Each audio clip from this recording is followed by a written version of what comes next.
The next exercise that we'll be doing is the right-legged thrust. This thrust allows the athlete to build just onto the right leg. So now we'll thrust and build for a lot more explosiveness. The athlete wants to bring the leg at the same level as he would do running.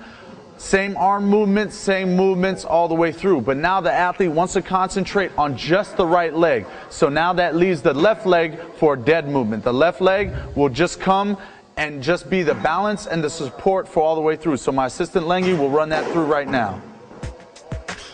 Notice how his left leg is just balancing. His right leg is actually the thrust leg, still coming to the same level as he would in a normal run.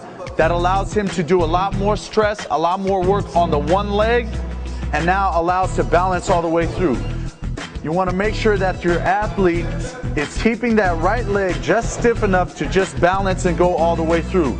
You don't want your athlete to put too much onto the left, because then it's not working the leg as much as it should. Okay? You definitely want to make sure that your athlete is doing the thrust movement here with the right leg, bringing the right leg up all the way through. The left leg is now the balanced leg and then comes all the way down and here.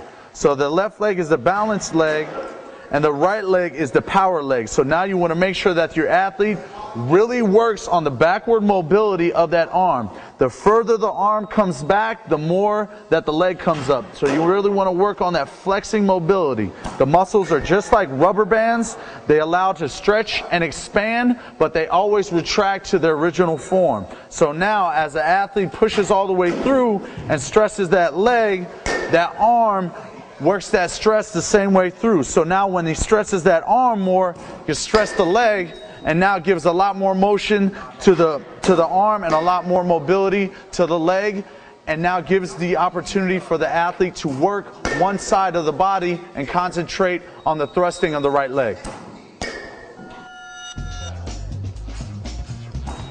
So now the right leg thrust is giving Lenny the opportunity to work on that right leg stride, really work on getting that knee up and driving it through the plane of the body. The plane of the body is right at the hip level.